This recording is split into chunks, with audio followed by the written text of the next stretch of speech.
welcome to my channel, day 2 of 31 days of Halloween, and today we're doing Twisted Disney Alice in Wonderland. Alice drank from the poisonous potion and instead of shrinking, she just died. Let's get into it. I'm using a dark brown eyeshadow to start shading and creating death and to make it look like she's very sick and dead. Especially under the eyes and around the nose and lips to make it look really. You want to focus all the intensity around the nose, under the eyes and around the nose. Also adding some shadows on the cheekbones to get that sunken effect and finishing it off with very pale lips. So basically this is the first step into making her sick. The next step is taking off the makeup on one side so I can apply a prosthetic. I'm using a skin protector before applying the glue on my face.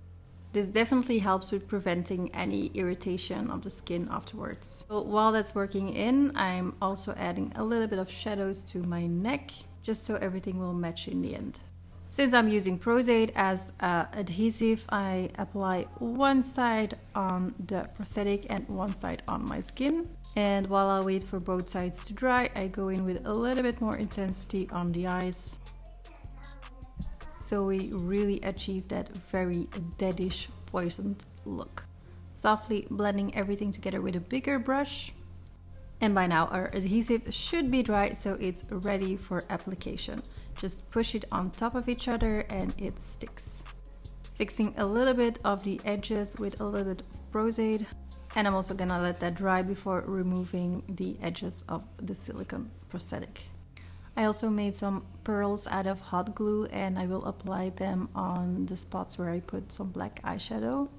Here I'm blending in the edges of the prosthetic. I'm using IPA because I made prosthetic myself and that's how to dissolve it. It's ran in super baldies. Once everything is dry, you use a little bit of powder to get rid of the stickiness. I'm applying some lash glue on top of the darker spots so I can glue on the pearls that I made with hot glue.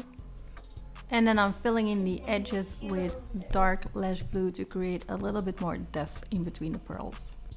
Here's a little status update after all of those things, and now it's time to fill in the prosthetic with dark black and red. Trigger warning, trypophobia incoming. I'm using a high coverage foundation to make the prosthetic blend into the skin. And then I'm using my alcohol-based palettes to create a little bit of color on top of, so I can fully create that blister effect. I kept going between yellow shades and orange tones because I didn't quite figure out what look I was going for, but in the end it was like a nice mixture of both and I was happy with the result. Finishing off the look with a veiny texture all over the face to make it look like the venom is spreading.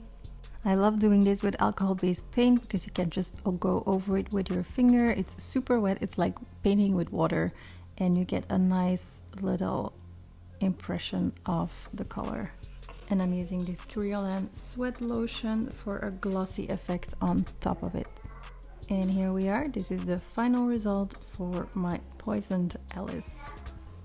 Thanks for watching and don't forget to subscribe because I will be posting a new Halloween look every day for the whole month. Bye!